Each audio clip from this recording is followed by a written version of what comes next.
Hola, bienvenidos a un manual incompleto del éxito. Hoy nos encontramos en el capítulo número 9, un capítulo muy especial porque vamos a entrevistar a Eladio, CEO de Austral 7 Group. ¿Cómo estás, Eladio? Encantado. ¿Qué tal? Pues bueno, para todos los que nos escuchan, quiero que primeramente expliques un momento de qué se trata Austral 7 Group. Bueno, Austral 7 Group es una empresa relativamente joven, alrededor de unos 15 años, que se ha ido consolidando en el ámbito de la seguridad acuática. O sea, tenemos todo lo que es la cobertura por un lado, una empresa que trabaja todo lo que es la parte de espacios acuáticos naturales y luego la parte de instalaciones acuáticas por otro, que es el grupo mayoritario de empresas. Vale, ¿y todo esto cómo empezó? ¿Tú naciste aquí o vienes de afuera? ¿Cómo empezó todo esto? Bueno, sí, bueno, mi formación ha sido mixta. Mis padres emigraron a Venezuela, después volvimos, etcétera.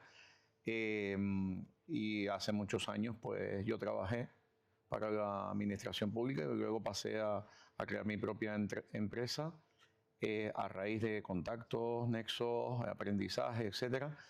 Y fui conociendo ese mundillo de las emergencias, la seguridad acuática, etcétera, todo lo que es el salvamento, el rescate, etcétera, y pues por ahí fuimos conformando equipos de formación, equipos de todo lo que fue la parte de atención en playas, en costas, etcétera, ¿no? Y ahí se fue configurando entonces los distintos grupos de empresas que hoy tenemos. Porque no solo ofrece los servicios de socorrismo acuático, sino que también formas a socorristas. Sí, ¿verdad? también tenemos formación en distintos ámbitos. A nivel de empresas formamos al personal, o sea, va dirigido a, y luego al final nos surtimos, por decirlo de alguna manera, nos alimentamos de nuestros propios formandos. Claro. O sea, nosotros le damos formación a una cantidad de gente y después nuestras empresas absorben esa gente. Claro. La mayoría. Exacto. ¿Y cuántos años más o menos hacía que montaste todo esto? La primera fue en el 2011, que empezó con PAS Formación, que se abrió después a la cobertura de espacios acuáticos naturales, o sea, playas en algunos. Es más, recuerdo que empezamos en Tacoronte, empezamos también en la costa de La Gomera, etcétera, específicamente en Playa Santiago, fue uno de nuestros principales destinos. Y luego ya con el tiempo se fue ampliando. Entramos en el mundo de las licitaciones, etcétera. Y en 2018 nace lo que ya era dirigida a instalaciones acuáticas, que es otro, aunque sea el mismo trabajo, pero es otra dimensión, otras condiciones. Las cadenas hoteleras tienen unos niveles y unos estándares de calidad que lógicamente hay que cumplir, etcétera, ¿no? Los horarios evidentemente que son más inflexibles, el hecho de que una piscina no se pueda abrir y se trabaje con un solo socorrista o un solo personal es un problema porque no hay quien complemente o sustituya en ese momento. Diferentes, por ejemplo, las playas que se trabajan en un equipo de 2, 3, 4, 5 personas dependiendo de la extensión de la zona. Porque para explicarle a la gente, explica eso de la diferencia de espacio natural a espacio... A ver, básicamente se divide en dos grandes espacios, o sea, dos grandes ámbitos, ¿no?, de trabajo de lo que es el salvamento. Que además la gente lo tiende a confundir con salvamento marítimo. Salvamento marítimo se trabaja fuera de la costa y luego dentro de lo que es la costa está la parte propiamente de lo que es la cobertura de las zonas de baño que técnicamente le llamamos EAN, que son los espacios acuáticos naturales. Y luego las IAC, que son las instalaciones acuáticas, que son precisamente todas aquellas piscinas que están dentro de una instalación determinada. Pueden ser recreativas, en hoteles, en parques acuáticos, en parques temáticos, etcétera. Y eso lleva una normativa específica. Por eso es que son dos caminos, aunque parecieran iguales, son similares, pero no iguales. Cada uno tiene su normativa, cada uno tiene su ámbito de actuación. Claro. Y una duda, ¿consideras que eso de que tú formes a la mayoría de las personas que trabajan en vuestra empresa ayuda a tener esa calidad que ofrecéis y ese estándar? Sí, pero también es cierto, hay que ser honesto en esto, de decir que luchamos contra una inmediatez. ¿Qué significa esto? A falta de personal, los centros formativos, la tendencia es a evadir ciclos formativos e ir a cursos donde se puede todavía por normativa acudir a ellos, cursos más rápidos, cursos más cortos, cursos más inmediatos para salir al campo de trabajo. Las empresas entonces tiran de esa modalidad para poder absorber a esa gente porque no hay personal. Entonces tenemos un grave problema de personal, como en todos los ámbitos, en el del socorrismo, el salvamento, la seguridad acuática también. Ahora mismo, a día de hoy, ¿cuántas personas trabajan en la empresa? Nosotros tenemos alrededor de unas 70 personas trabajando entre todas las empresas. ¿Y aún así consideras que te faltan personas para trabajar? Sí, de hecho nosotros hemos dejado servicios tanto ya funcionando como por petición, que hemos abandonado o hemos comunicado que no seguiremos por el hecho de no tener personal y no dar una mala calidad en el servicio. Y, por ejemplo, alguien, para que la gente vea que si hay trabajo y si se quiere se puede, ¿cuánto puede tardar alguien en sacar un título de socorrismo? El mínimo son 30 horas. Nosotros consideramos que eso es insuficiente para una profesión tan importante y de tanta responsabilidad. Date cuenta que aquí se trata de cuidar y salvar vidas. Y todo el mundo va bien hasta que pasa algo grave. Cuando pasa algo grave, entonces ya buscamos un culpable, pero no se trata de buscar un culpable. Aquí hay un problema de raíz y es que se ha permitido esa formación, se ha acreditado y se ha homologado esa formación y por tanto, por muy buen profesorado que se tenga, por muy buena técnica que se tenga, muy buen sistema, el tiempo es el que es. Entonces, las horas son las que son de formación y por tanto, todos los contenidos que deberían darse y toda la parte práctica que debería hacerse no se hace, con lo cual te llegan los chicos, incluidos los nuestros, luchamos para que eso sea contrario, pero te llegan con falta de formación. Si es verdad que nosotros no caemos en el tema de 30 horas de formación, porque consideramos que eso sí, de verdad, no solamente es insuficiente, sino que es un riesgo. Nosotros, nuestra formación se ha tenido que ir adaptando. Hace muchos años, cuando se comenzó, estaba sobre las 300 horas. Hoy en día está sobre las 100 horas. Pero también es verdad que la mayor parte de estos centros que no forman a través de los ciclos formativos de formación profesional, la mayor parte de estos centros están en torno a 30, 45 horas. Claro. Y aprovechando eso de los ciclos formativos, ¿verías bien que se quitara de que con pequeños cursos de 30 horas, de lo que hablábamos, que son pocas horas, se eliminara y se hicieran grandes cursos de muchas horas para obtener profesionales de mayor calidad? Ese sería el ideal, pero entonces tendríamos otro problema gravísimo que ya se está presentando y se presentaría peor y ya ha pasado en otras comunidades autónomas como el caso de Galicia. ¿Cuál sería el problema? El problema es que dejaría de haber menos gente de la que ya hay para trabajar. Que ya hay poca. Que ya hay poca. Entonces, ¿qué significa esto? Que si ya de por sí, teniendo poca gente con estos cursos que son complementarios a los ciclos de formación profesional, falta gente, imagínate si obligatoriamente no tuvieran estos cursos por normativa y solamente se fuese a la parte de ciclos formativos o PFAE. Estaríamos hablando de un grave problema de ausencia de personal, con lo cual probablemente la mitad o el 30-40% de las plazas que demandan socorristas en instalaciones acuáticas no se podrían cubrir. Y más de lo mismo en las zonas costeras, de zonas de baño. Claro. Y cambiando un poco de tema, ¿tu trabajo es prácticamente lidiar con tantos trabajadores que tienes?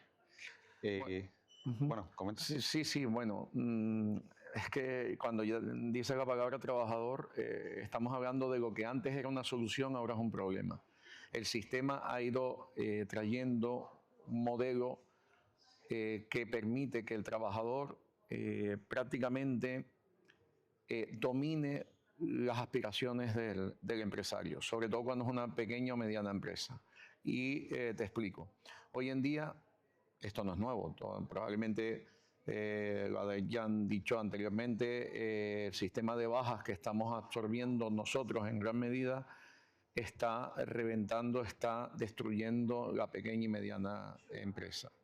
Y volvemos a lo mismo, nadie está cuestionando que una persona pueda tener una cobertura sanitaria y una cobertura social cuando tiene un problema de salud, pero también es verdad que aquí no hay control de ningún tipo. El fraude, yo calculo, y está más que estudiado, que el fraude en las bajas puede estar rondando el 65%, y no hablamos de fraude solamente cuando no es verdad la enfermedad, sino cuando se alarga la enfermedad o la intervención. Yo puedo tener una intervención que en un procedimiento normal dura 3 meses de recuperación y lo alargo 6, 7, 8 meses, un año.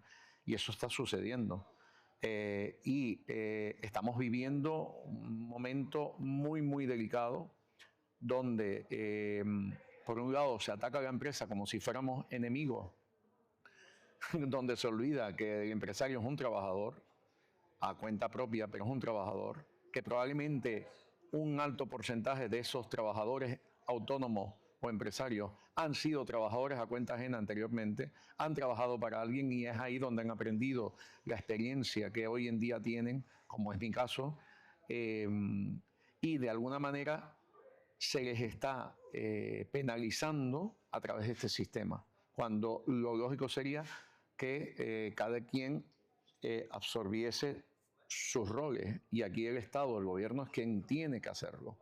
Entonces, si yo me enfermo, yo no tengo problema. En otros países funciona perfectamente esa cobertura, y no estoy hablando de Estados Unidos, es una cobertura privada. Estoy hablando de estados donde hay una cobertura que me cubren en la inmediatez a mí, en el momento en que me sucede algo a mí, y luego a través de mi nómina se va descontando, se va ajustando, etcétera, etcétera. O sea, a lo largo de mi vida laboral puedo ajustar ese gasto que he realizado al sistema de salud. Lo que no puede ser es que una persona que le digan, oye, mira, tú puedes estar en tu casa simulando una enfermedad, ganando el 100% de tu nómina, es que yo a día de hoy no entiendo cómo sigue habiendo trabajadores que están trabajando con esas opciones, porque se les está invitando a que se queden en casa. O sea, estamos tirando de la ética y de la moral de esas personas, claro, que tiran para la empresa y que respetan su trabajo y que valoran su trabajo. Pero entonces, lo que ha hecho este sistema, y actualmente en estos últimos años, se ha demonizado la empresa, se ha demonizado el empresario, y se piensa que el empresario es el malo. El malo, y a quien hay que esquivar y a quien hay que quitarle todo lo posible para poder aprovecharse de eso. Entonces, evidentemente que ahí tenemos el cuadro que tenemos. Todos los años hay miles y miles de autónomos dejando de serlo, empresas pequeñas y medianas empresas cerrando, incluso grandes empresas teniendo graves problemas de subsistencia, etcétera, etcétera. Pero es el sistema que vivimos y es algo que últimamente, estos últimos años, se ha ido de alguna manera dirigiendo la política de empresarial y social de este país. Y tú que llevas, corrígeme si me equivoco, más de 10 años siendo empresario, ¿consideras que la carga fiscal ha aumentado en estos últimos años? Enormemente. La carga fiscal es tal, y sobre todo en los 2 últimos años se ha sentido, pero horriblemente. Esa es la palabra. Ha sido algo, llega ya a ser difícilmente manejable. Aparición de impuestos de la noche a la mañana que ni siquiera sabes a qué vienen.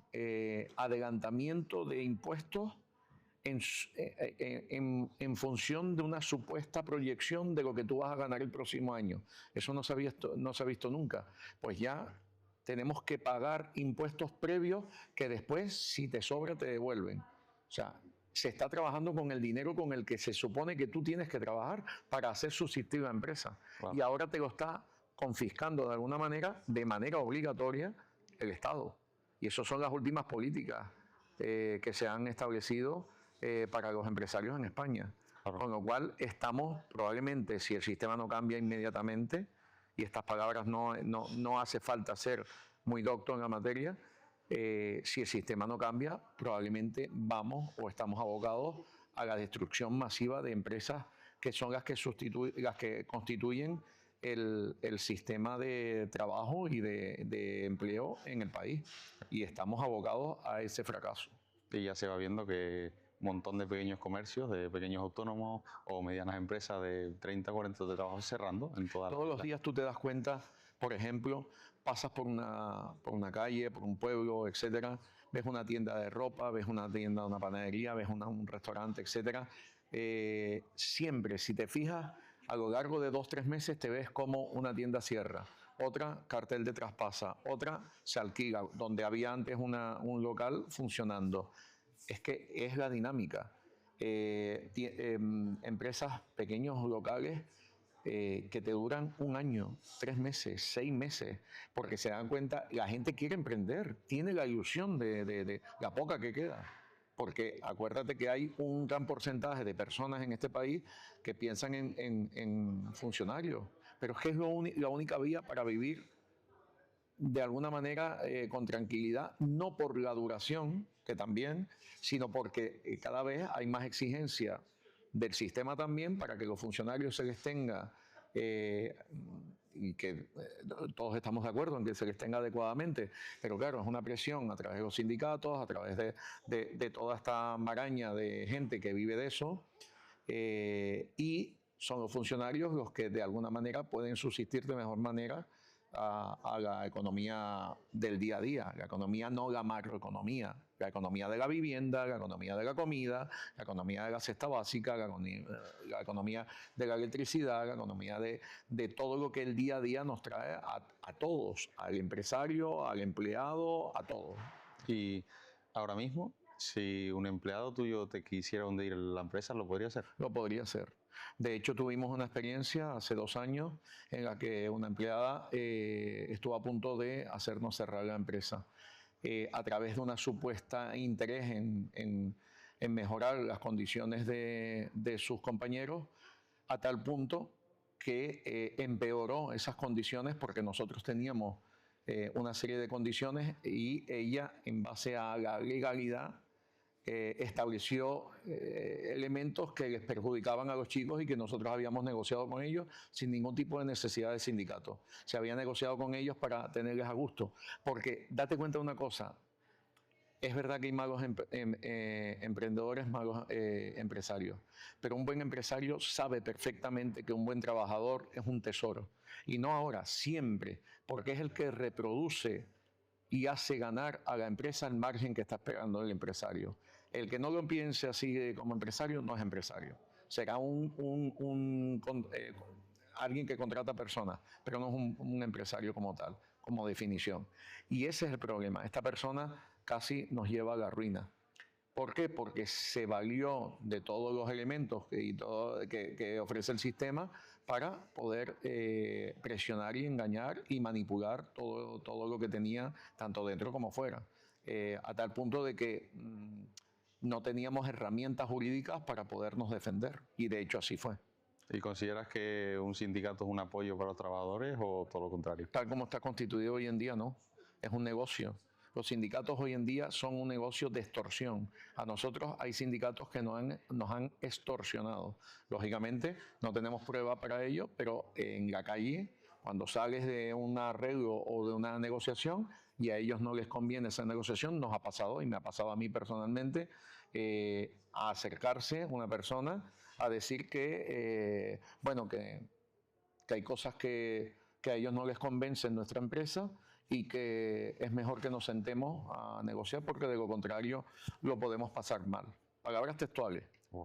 Entonces, claro, nosotros no entramos en ese juego. En ese momento nuestro abogado, y yo personalmente, a mí no me hizo falta abogados para darle una respuesta que digo, si usted considera que hay cosas malas, presento una haga por escrito a través de un correo, que entregué yo mi tarjeta y todavía lo estoy esperando. Por supuesto que no iba a entregar por correo eso porque sabía que era una extorsión. Entonces, pero eso está al día a día, que no se llama extorsión. En el ámbito social eso no es extorsión, eso es negociación.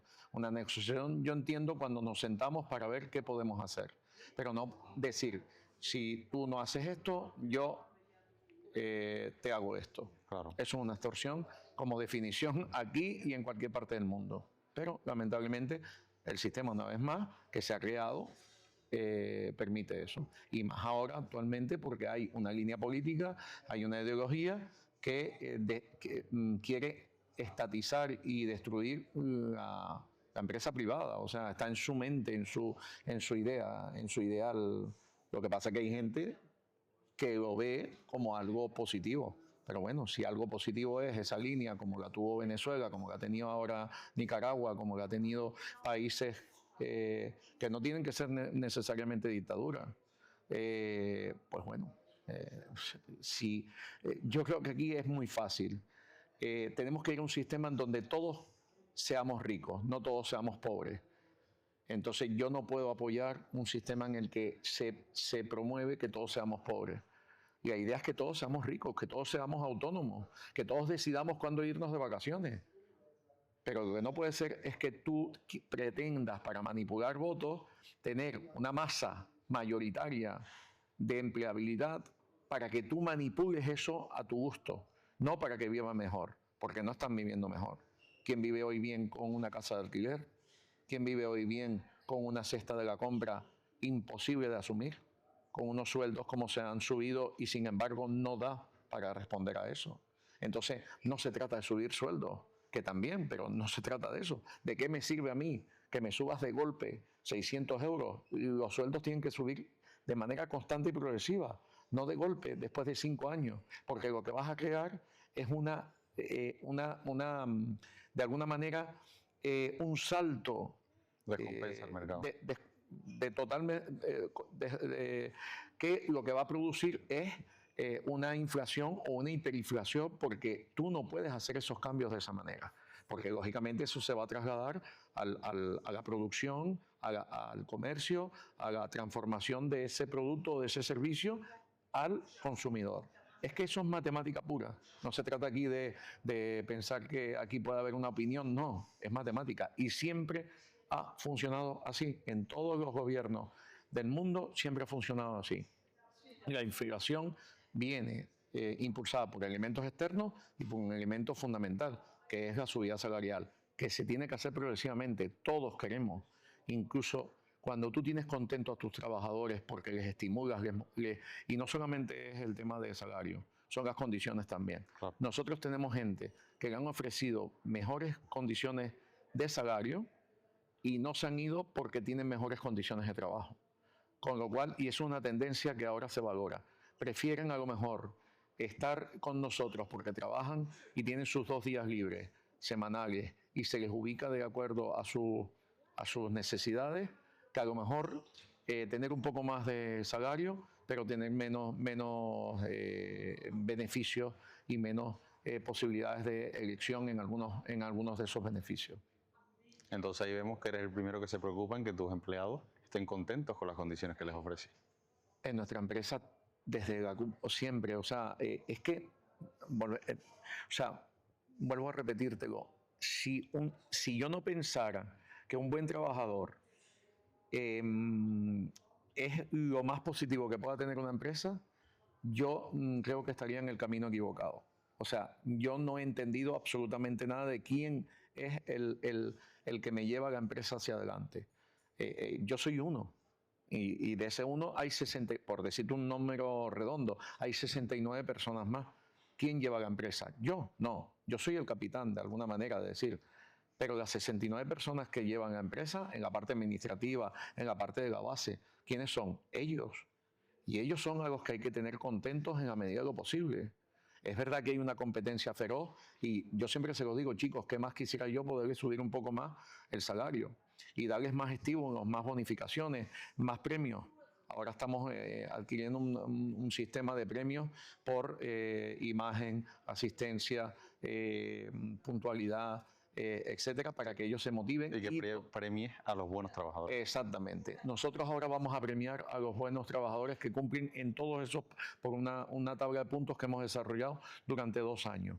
Y lo más importante, que en esa tabla también va incluido el hecho de 2 cosas fundamentales, que es la propuesta de ideas nuevas, que sean tomadas en cuenta por ellos, y sobre todo el hecho de que puedan de alguna manera sentirse respetados en cuanto a sus propuestas, no simplemente que se sientan como ninguneados. ¿Por qué? Porque para nosotros es importante que ellos se sientan a gusto. El otro día, por ejemplo, desde lo más sencillo hasta lo más importante, ellos se quedaron, bueno, yo fui a visitar a un hotel y hay 3 chicos trabajando con nosotros en el mismo turno. Y bueno, pasé por un sitio a comprar un material que hacía falta.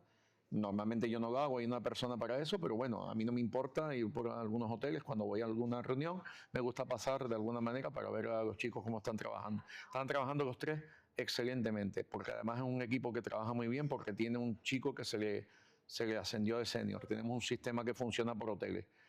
Y yo les compré, pues, era un detalle, una bolsa de chocolatinas a cada uno, era como un regalo, venía con su lazo y tal, no sé qué. Y claro, ellos preguntaron que le entregué uno a cada uno y que se estaba celebrando. Y le digo, no, nada, se les traje porque vine a entregar el material y me pareció bien darles un detalle a cada uno. Eso es importante en cuanto al valor económico. No tiene no tiene ninguna importancia. Es el detalle de que ellos sientan que yo estoy agradecido como CEO de la empresa, como director de la empresa, como el capitán de la empresa, que yo estoy agradecido del trabajo que ellos están haciendo. Igual que yo cuando llego y veo que hacen algo mal, les tengo que llamar la atención. Entonces, ahí es donde está justamente la recuperación y el reconocimiento de lo que es el término valor de la empresa. Y el valor está ahí, en su gente. Lo que pasa es que cuando te viene una persona que no viene con intención de aportar, sino viene con intención de beneficiarse, como pasó con esta persona que casi nos destruye. Esta persona se le acabó su deseo de compañerismo en cuanto sacó provecho económico de la situación. Claro. Y bien que lo sacó. ¿Qué hizo? Mandarse a mudar. Tenía la opción de quedarse, pero ella no quiso quedarse. Ella quiso ya sacar su provecho y probablemente ahora esté en otra empresa en la misma situación, tratando de sacar provecho, apoyada por un sindicato. Yo no sabía que los sindicatos en este país destruían. Además, sin incumplimiento de ninguna de las pautas que nosotros la normativa, las normas nos establecen. En ningún momento, o sea, no había ningún tipo de rompimiento de pautas por las que nosotros tuviéramos que cumplir. Porque además hoy en día está tan cerrado el control y el sistema que para poder trabajar tú en un hotel necesitas tener todo al día. Para tú poder trabajar con la administración pública necesitas tener todo bien atado. Y es que estás obligado a hacerlo. Y nosotros estamos de acuerdo. Lo que estamos en desacuerdo es con la competencia desleal, claro, que existe. Existen empresas piratas que luego destruyen también, te destruyen la estructura. Y se prestan muchas instituciones se prestan a ese tipo de empresas, lógicamente.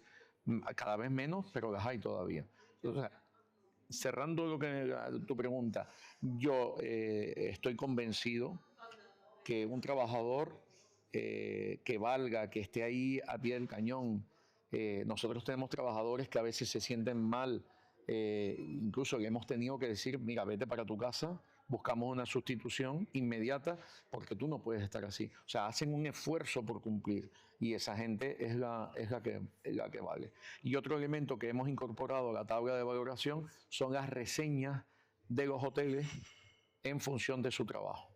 Reseñas donde nombran a estos socorristas. Nuestros socorristas llevan un nombre en su camiseta, en su uniforme, para que puedan identificarle que no sean un número, que sean una persona.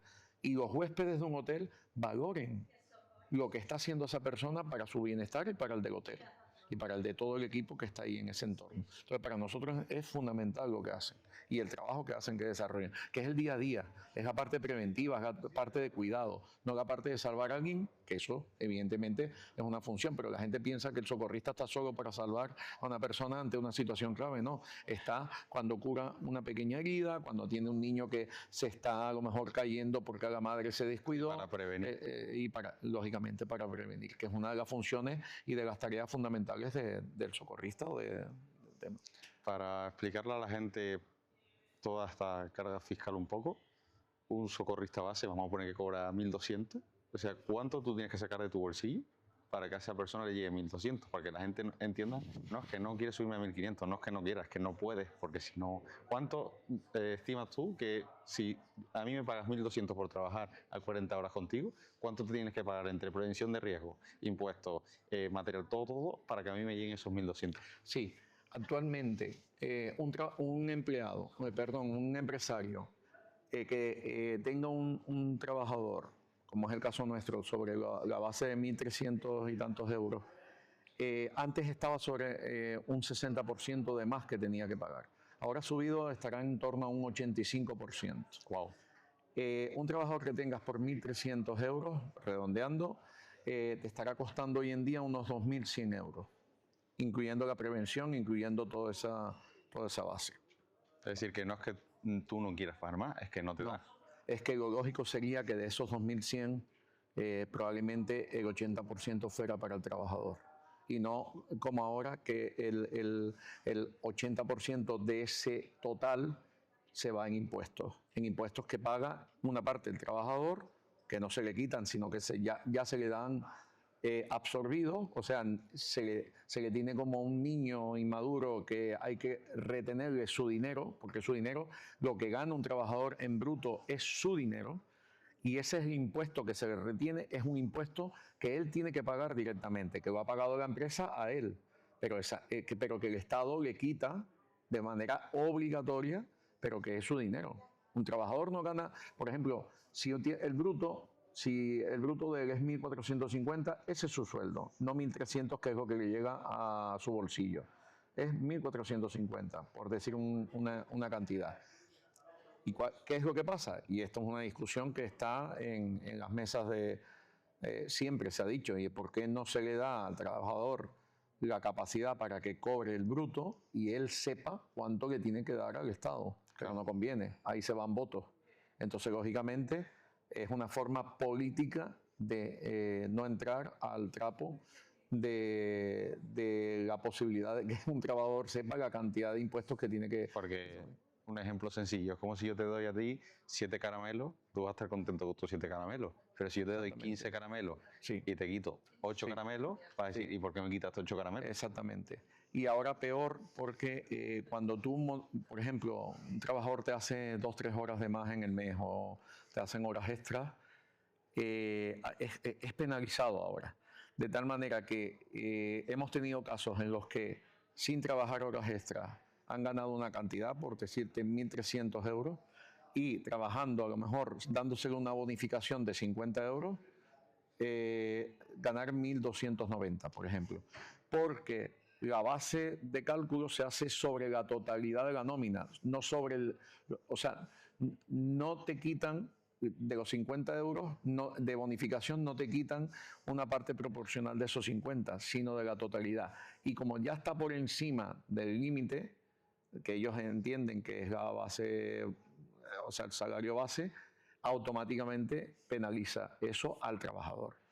¿Qué ha producido esto? Que haya gente que nos haya dicho, mira, prefiero trabajar, no me den ninguna bonificación, prefiero no hacer horas extras, yo las quiero hacer porque me hace falta, pero yo, para que me venga menos, lógicamente, y es que tienen toda la razón.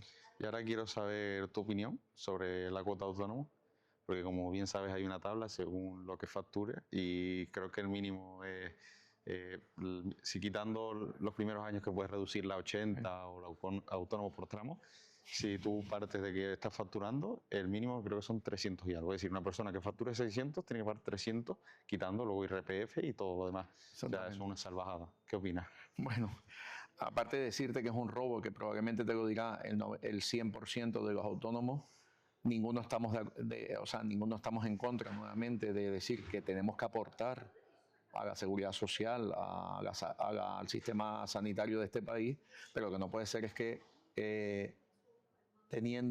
yo puedo entender que un autónomo solo como autónomo pague una cuota, pero es que no sé si esto se sabe por la mayor parte de la gente. A mí, al yo tener una sociedad limitada, estoy obligado a tener una nómina que me paga la empresa a mí. La sociedad limitada, aunque tenga un único dueño, por decirlo así, un único socio, está obligada a tener una nómina para el administrador único, que en este caso sería yo. Bueno, si yo, por ejemplo, gano 2.500 euros, yo le estaré pagando al Estado unos 3.400, con lo cual 900 euros se van de impuestos, entre una cosa y otra. Impuestos directos de esa nómina, impuestos indirectos. Pero es que además de que yo tengo que pagar esa nómina que se supone que ya pago o debería pagar todos esos impuestos de asistencia sanitaria, de aporte para las pensiones, etcétera, etcétera, yo tengo que pagar una cuota de 400 y pico euros por el hecho de todo lo que ellos consideran que también se debe pagar.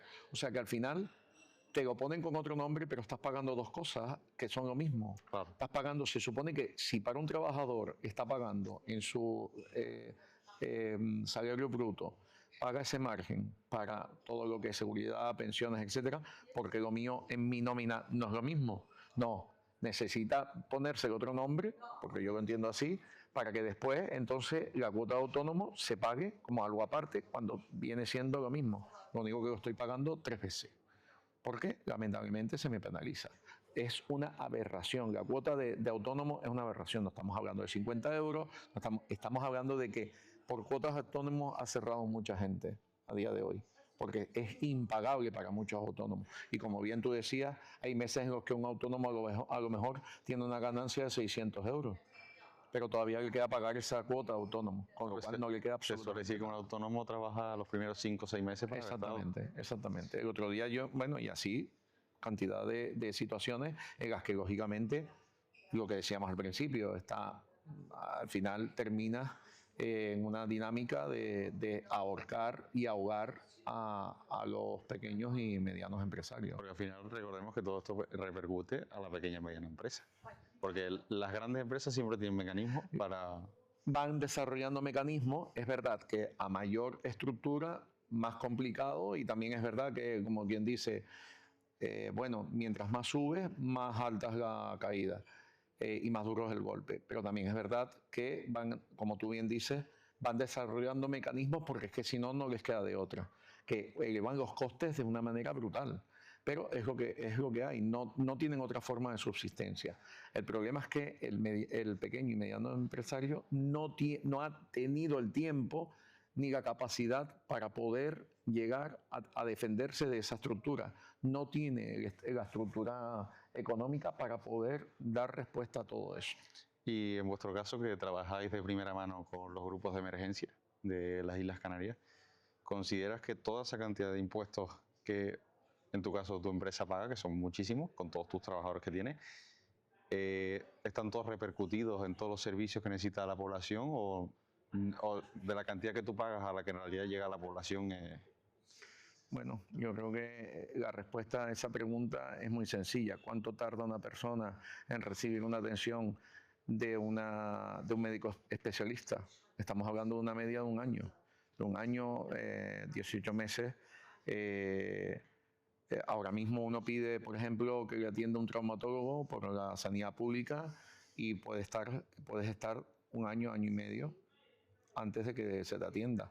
Con lo cual, cuando son enfermedades de cierta gravedad, no es la primera vez que se le llama a una persona y esa persona ya ha fallecido.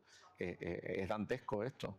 Entonces estamos pagando unos impuestos que son tan altos que al final la población se está viendo obligada a adquirir seguros privados, que es mi caso. Yo también tengo seguro privado, están en mi equipo, que estoy tratando de ya uno de los más representativos, o sea, uno de los directivos de la otra empresa, También se le está pagando un seguro, porque es que en cualquier momento cuando se necesite, pues no se puede esperar.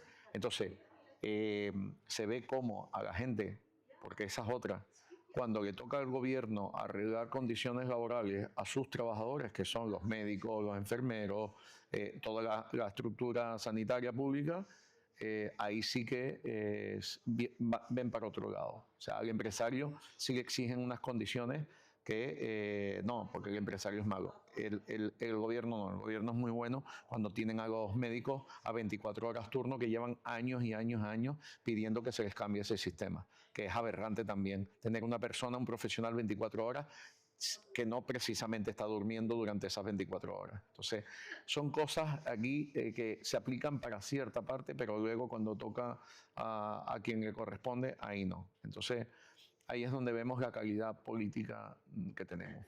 Ese es el tema. Entonces, haz un resumen rápido de tu opinión sobre la política que hay ahora mismo en España.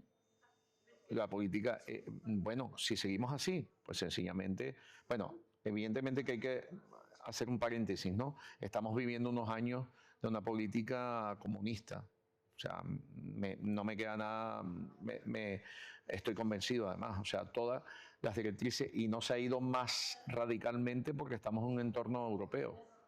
Pero si no se hubiese podido, probablemente estaríamos todavía en una situación más radical. Pero se está incrementando un sistema y una política de índole comunista, de un socialismo radical que destruye a la empresa. Nadie quiere ir para un lado o para otro en un ámbito político. Lo que queremos es una sociedad donde, yo lo dije al principio, una sociedad donde vivamos todos ricos, porque yo creo que no hay ninguno, y lo han demostrado todos estos partidos que van de pobres y van de humildes, la vida que llevan y el tren de vida que tienen. Porque al final todos queremos vivir bien. Lo que no podemos es vivir bien o querer vivir como millonarios engañando a la gente. Lo que no puede ser es sirviéndonos de gente humilde para poder llegar después a vivir como grandes testaferros o grandes millonarios. ¿Qué es lo que pasa? O sea, yo como empresario con casi 20 años de trabajo no me puedo comprar un chalet. Ya quisiera yo. Pero ¿qué pasa? Que durante todos esos años el 60% de mi trabajo se lo ha llevado el Estado cada año. Entonces, difícilmente con el 40 podré hacer algo porque con ese 40 tengo que funcionar, no es margen. Ese 40% es el que tengo que estar funcionando, con lo cual reinvirtiendo, comprando para que funcione la empresa. En conclusión, yo dudo, esto va de votos. Y el problema que tenemos es que todo lo que hemos retrocedido, la gente dice avanzar, depende de qué gente diga avanzar, ¿no? Hemos avanzado en algunas cosas y estoy de acuerdo en algunas cosas, pero en otras hemos retrocedido y se verá con los años, porque yo parto del principio de que un derecho nunca puede estar por encima de que conculques otro al que está al lado. O sea, tú no puedes tener un derecho pisoteando al de al lado. Tú no puedes defender la vida si para defender la vida tienes que robarle al otro. Y no porque sea menos importante la vida. O sea, habrá que tener la fórmula para que respetes la vida sin robar al otro. Por darte un caso que me acabo de inventar. Pero lo que no puede ser es que para tú tener un derecho tengas que pisotear al que tienes al lado, porque encima pisoteas al que te está dando los derechos, al que te está dando la subsistencia de vida. Entonces, lo que tenemos que hacer es que, lamentablemente, romper de una vez este esquema político que lo que busca es votos. Bueno, lo estamos viendo, ahora empiezan, no se han aprobado muchas de ellas porque no tienen mayoría, pero empieza a verse como medidas sociales populistas para ganar votos y que la gente que no tiene mucho recurso cognitivo o mucho, no cognitivo, conocimiento sobre porque no le interesa o porque no, por X motivo, que es mucha gente, pues de alguna manera convencerle de que ese es el mejor camino. Y vivimos el Estado de las ayudas, el Estado de las subvenciones, el Estado de las paguitas, como decimos vulgarmente, etcétera, etcétera. Pero es que eso es lo que está destruyendo este país. Y probablemente nadie le ponga la cascabel al gato. ¿Qué significa eso? Que sea, es mi punto de vista, sea de la ideología que sea, lógicamente que si una ideología de izquierda no lo va a hacer porque está en su modus vivendi y en su origen, pero me temo que ninguna otra ideología política tampoco va a, de alguna manera, cortar, curar o, de alguna manera, sanar los destrozos que se han hecho sin pensar, porque se han hecho verdaderos destrozos que difícilmente se puedan corregir. ¿Por qué? Porque se llaman votos. Si yo, de alguna manera, corto algo que venía desangrando al país, pues probablemente eso sea impopular y por tanto eso me cuesta votos y por tanto no lo aplico. De hecho, cuando se ha aplicado, se ha castigado en las urnas. Pasó con otros gobiernos anteriores que había que hacerlo porque si no teníamos una intervención de Europa o lo que sea, y me da igual del partido que sea. Pero si se tenía que hacer es porque se trabajó mal anteriormente y se fue dejando y se fue dejando. ¿Cuál es el problema? Que estamos pasando otra vez a lo mismo el día que se quiera cortar el problema de las bajas, por ejemplo. El problema de las bajas va a ser el mismo problema similar de las pensiones. Lo que a nivel de presupuesto del Estado se está llevando el problema de las bajas, y digo problema con toda conciencia, no es un sistema, es un problema que hemos creado lamentablemente y difícilmente se vaya a solventar en adelante, porque nadie le va a querer quitar o remediar ese problema que hemos creado. Y hemos creado un problema porque no hemos querido, hemos trasladado un sistema inmanejable a una estructura privada, que es la empresa, y no a la estructura del Estado, que es, después de recaudar, yo respondo por esa persona. No, responde el empresario en gran medida. Me dirán, bueno, pero es que el Estado también responde en una parte. Claro, pero es que yo te he pagado a ti para que tú le respondas en el 100%, no yo. Todavía después de todo lo que te he pagado, todavía me estás trasladando a mí una responsabilidad tuya. Y ese es el problema, que todavía se nos trasladan responsabilidades. Porque qué bonito es decir que por lo menos, por ejemplo, la ministra esta que ha destruido toda la empresa y que tiene un odio a las empresas, la del trabajo, no, vamos a poner días de lluvia para que no esté justificado para no ir. ¿Sabes? Eso es muy bonito para que no arriesgues tú salir tu coche, se te moje el coche o lo que sea. Si no hay ningún problema, o vayas en guagua mojado y llegues mojado, eso está muy bien.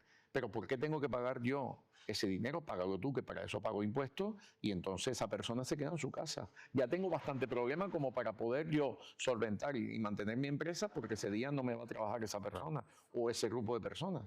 Entonces, ¿quién me solventa a mí? Nosotros tenemos un grave problema, y es que si nos falta un trabajador, hay que sustituir a ese trabajador. No es una oficina donde hay 10 personas trabajando y el día que falta una persona, las otras 9 asumen las tareas. No hay que estar todos los días del año.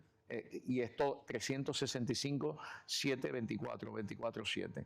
Entonces, lógicamente, es ahí el problema. ¿Quién me responde a mí por esas personas que yo tengo que sustituir? Ya no es la persona que no viene que está cobrando.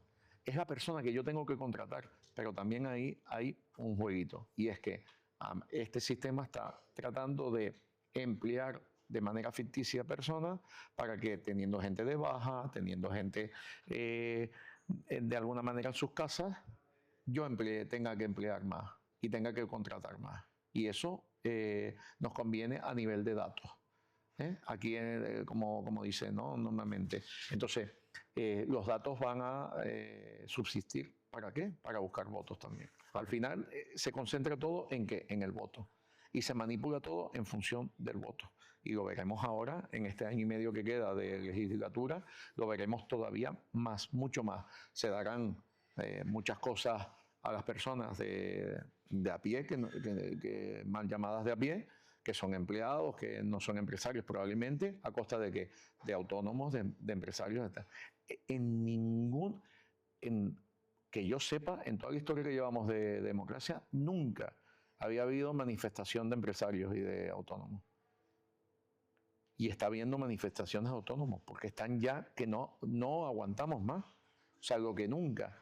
Y también te digo, en otros países por mucho menos ha habido huelgas generales empresariales. O sea, se cierran las empresas por 1, 2, 3 días, con los millones que eso significa de pérdida. Pero por mucho menos de lo que estamos viviendo nosotros aquí, destruyéndose. Y aquí al final lo que va a hacer es que las grandes empresas sean las que se mantengan y desaparezcan las pequeñas. Las grandes se hagan más fuertes y las pequeñas terminen por desaparecer. Y luego puedan controlar el mercado. Y luego puedan controlar con quién deban manejar y con quién deban sentarse, como estamos viendo con todos los casos de corrupción que hemos visto. Entonces, ¿entiendes porque esto es así, muchos autónomos y muchos empresarios han decidido cerrar sus puertas aquí y tirar para otros países? ¿Entiendes que lo hagan? Es lo mejor, es lo mejor.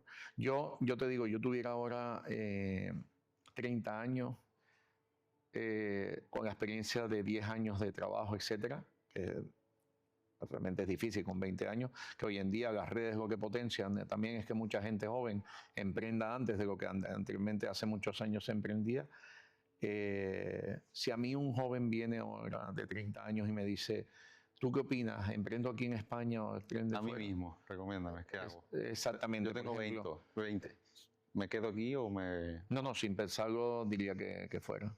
A un país donde realmente se respete y se admire al empresario, que es el que produce empleabilidad. El otro día estaba leyendo un artículo de Nueva Zelanda en el que decía que las empresas públicas, porque empresas públicas hay en todos los países, están obligadas a obtener beneficios al final del año para poder repartirlo. Porque claro, a ver, tú tienes una empresa porque sacas beneficios de ella. Exactamente. Vale, pues si una empresa pública saca beneficios, ¿a quién puede repartir ese beneficio? A sus ciudadanos. Pues toda empresa pública está obligada, creo recordar, a obtener unos beneficios a final de año. Si esa empresa no era rentable a lo largo de los años, era cerrada y ponían una privada. ¿Por qué? Porque no... Y aquí el problema es que todas las empresas públicas en España dan pérdidas. Y eso es un problema. Y además se va desangrando a través de... Por eso pagamos tantos impuestos, por eso no funcionan muchos de los servicios. ¿Por qué? Porque esas empresas se van haciendo deficitarias. Tienen un cúmulo de empleados que triplican lo que sería una empresa privada. Una empresa privada trabajaría con los mismos objetivos con la tercera parte de lo que trabajan esas empresas públicas, con unos contratos y unos beneficios leoninos. El otro día me decía un chico que trabaja y entró de funcionario a una empresa pública, me decía que tenían, aparte de sus vacaciones, de sus 30 días de vacaciones, tenían otros, o sea, casi la mitad del año entre días de vacaciones que habían conseguido aparte, por cada 22 días que trabajaban les tocaba descansar 15 días. Te estoy hablando de días de 8 horas, no de los que trabajan 24, no, días de 8. ¿Y eso quién lo paga? Eso lo pagamos nosotros, porque mantener a esa persona trabajando, claro, ¿qué es lo que hacen con esto? Que donde trabaja un equipo, por decirte algo, de 15 personas en el año, aquí tienes que trabajar con 45 para poder sustituir toda la ausencia de esas personas en vacaciones, donde las bajas cobran el 100% y donde la mitad del personal está de baja, como está de baja en policía, como está de baja en médicos, como está... Claro, ¿quién paga todo esto? El empresario. Pero es que ¿quién quita ahora este sistema? ¿Quién arregla esto? Nadie, esto no se habla nadie de las bajas, hablan por ahí los empresarios, que chillan, que protestamos, etc. Aquí hay un engaño porque si a ti te suben la carga fiscal y la carga de todo tipo, de bajas y de todo, por ejemplo, el de la frutería va a tener que subir los precios de la fruta y de la verdura para poder serle rentable, porque tú no puedes estar abierto si no le sacas algo de rentabilidad. Entonces, o cierras o tienes que subir los precios. Entonces, porque vemos que hay un... Ese es el problema. Y donde antes tú calculabas tu coste con un empleado, ahora a lo mejor lo tienes que calcular con 3, porque tienes 2 de baja y un tercero que acabas de contratar para poder sustituir a los otros 2 que están de baja. Con unas bajas larguísimas, porque a más tiempo ellos se sienten más... Bueno, es que tienen todo a base, no hay control, no hay inspección, no hay inspección a los empresarios. Claro. Pero el trabajador que defrauda nunca va a tener inspección y difícilmente sea castigado. Entonces, aquí no hay igualdad en las condiciones. Entonces, ¿por qué? Porque demonizamos al empresario. Estamos en un país en donde se ve, lo ves en la gente, ha creado un odio. Yo he tenido trabajadores que han empezado y al día, con una animadversión hacia la figura del empresario que yo le he dicho, mira, realmente la forma de que me hablas, ¿de qué viene? O sea, no entiendo por qué. ¿Se te ha hecho algo en los 3 días que llevas en la empresa? Y me dice, no, pero es que yo me cuido porque no confío en ninguno de ustedes. Y, ¿pero te ha pasado algo? No, pero todos son iguales. ¿Pero todos son iguales de qué? Si no has tenido la mala experiencia, ¿por qué tú te basas? Porque lo has escuchado. Vale, pues me gustaría que te basaras en experiencia, no en que te han dicho que los empresarios son malos. Entonces, lamentablemente, eso es lo que se está institucionalizando socialmente y de alguna manera es una ideología que está cada vez más masificándose en la sociedad, ¿no? Entonces va a llegar un momento en que interesa que todo el mundo piense que tenemos que estar todos empleados, que son todas las empresas públicas las que funcionan. Bueno, está demostrado, todas las empresas públicas son deficitarias, todas. Baja Correos, deficitaria. Y eso que tiene capital privado, pero no mayoritario. Baja Televisión Española, la de millones que se va en eso, porque es más importante pagar 25 millones a un animador que 30 millones a la... dice, bueno, ahora va el tópico de lo que se está hablando por las redes del científico este del no me acuerdo ahora el nombre, del que está descubriendo, está avanzando en descubrir una vacuna o un tratamiento eficaz para el cáncer de páncreas. Y lógicamente que ya está en la etapa de aplicación de humanos. 30 millones necesita y que no los tenga. Ese es el país que queremos, donde no tenemos, pero tenemos una buena animación, donde tenemos para fiestas, para fuegos artificiales, pero no tenemos para cubrir, por ejemplo, como es debido, la seguridad de nuestras costas. Y estamos hablando que vivimos el turismo en toda España. Nosotros tenemos ahora, llevamos 2 años sin cobrar de un ayuntamiento. Pero es más importante, ese mismo ayuntamiento gastó más de 200.000 euros en fiestas, más de 200.000 en las últimas fiestas de carnaval. Eso es lo que no podemos nosotros permitir. Y eso es lo que se está haciendo con las entidades públicas. Y las entidades públicas no solamente son deficitarias, sino que hacen deficitario a las empresas. ¿Cómo podemos nosotros subsistir cuando se nos deben servicios durante 2 años? ¿Quién ha pagado ese personal? Lo hemos pagado nosotros. Y gracias a que tenemos una administración, una contabilidad relativamente limpia, o relativamente de ahorro, que no malgastamos, que no tiramos el dinero, podemos pagar y responder a esa gente. Si no, estaríamos ya quebrados. Entonces, ¿por qué? Porque tú no puedes estar pagándole a un equipo cuando no te pagan a ti durante 2 años. No estamos hablando de 2 meses, 2 años.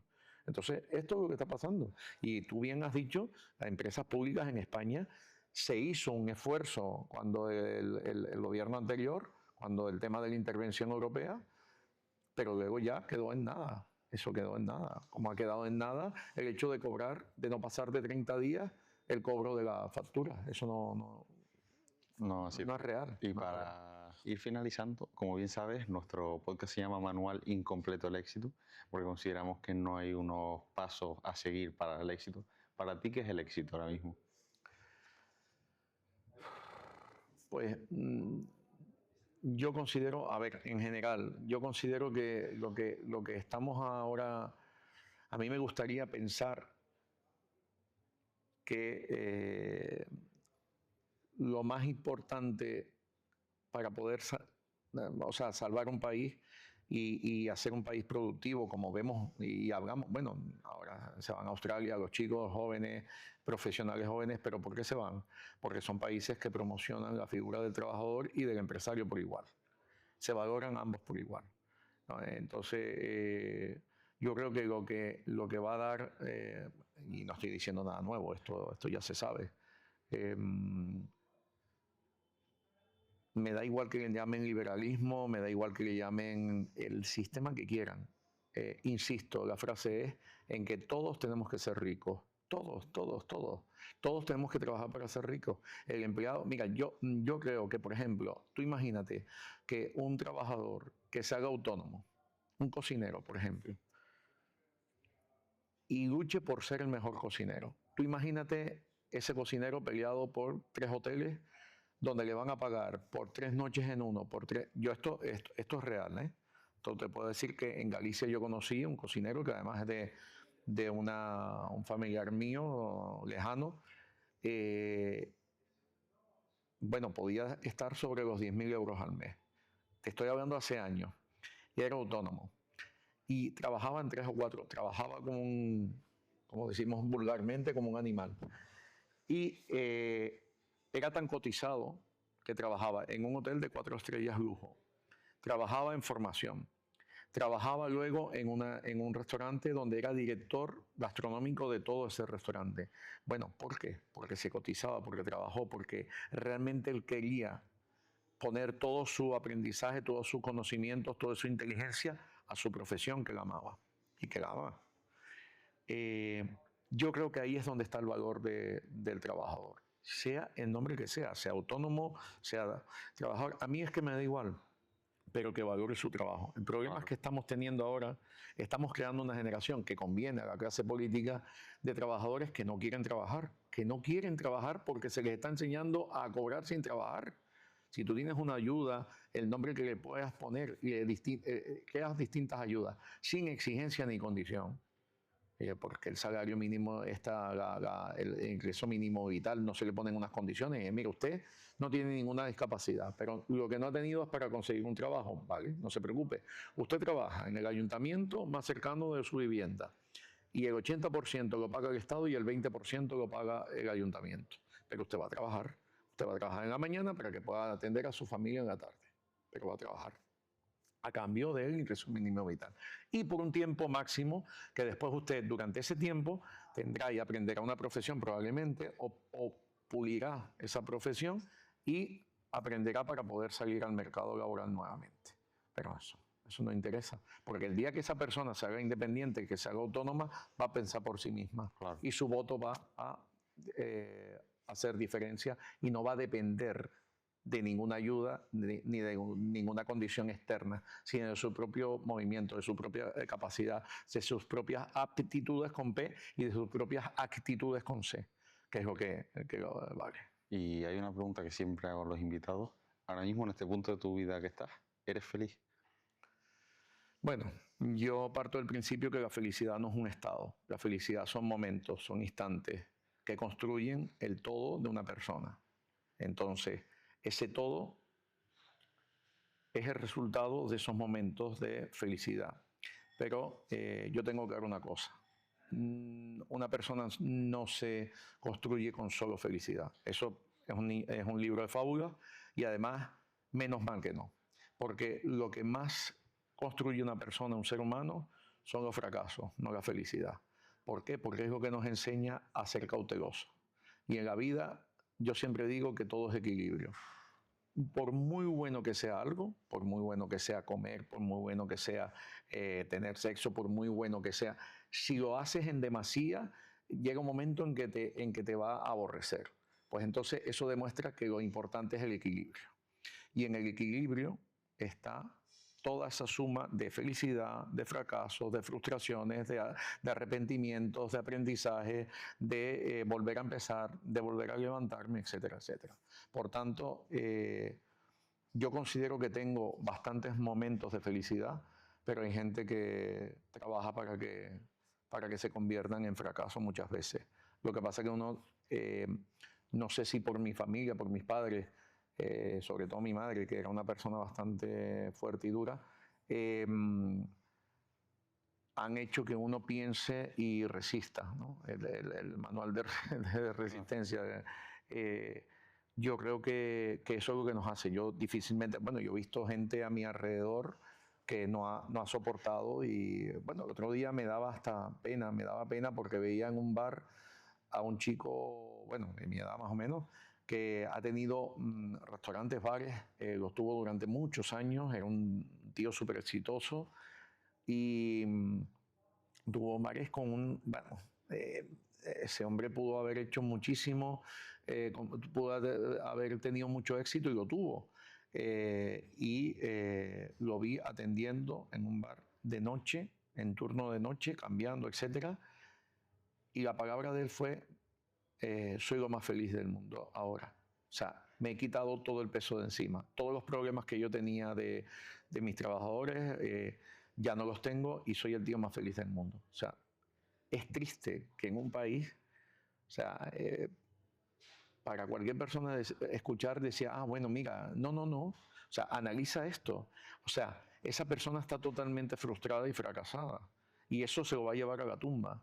Y lo peor es que esa persona creció intentando lograr un objetivo, ser exitoso, ser feliz con su proyecto de vida, su proyecto laboral, su proyecto de trabajo, y termina fracasando por un sistema que le ha puesto una trampa para que se vaya hundiendo y hundiendo y hundiendo.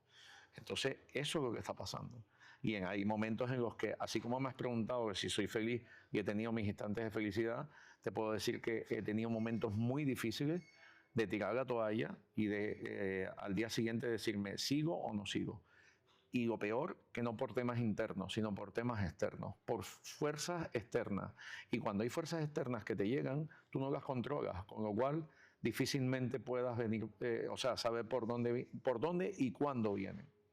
Con lo cual estás más expuesto a que te tumben y no te puedas levantar. Pues nada, muchas gracias por este ratito que hemos pasado juntos. La verdad que espero que le guste mucho a la gente. Y para ir acabando, nosotros tenemos un cuadro por aquí, que está aquí, en el cual el invitado, bueno, aquí lo ve la gente, por aquí, el invitado antes de irse, pues escribe una frase y su firma, o lo que quieras poner. Entonces, Vale. para que quede tu recuerdo vivo. Y nada, gracias a todo el mundo que nos está escuchando y a las instalaciones del Hotel El Topi por prestarnos este espacio tan maravilloso. Y nada, vamos a dejar todas las redes sociales, él ha estado en el podcast todo el rato. Y si quieren alojarse alguna noche o cualquier cosa, le vamos a dejar un link por aquí abajo para que puedan disfrutar de este hotel. Así que nada, súper agradecidos con el hotel. Muy y bien. Por aquí tenemos, quiero que la leas para que a esa cámara de ahí, para que la vea la gente. Una vida para que seamos todos ricos, en todo, en lo material, en lo espiritual, en todo. Pues nada, muchas gracias, Eladio, y si en un futuro lo tendremos otra vez por aquí. Muchas gracias.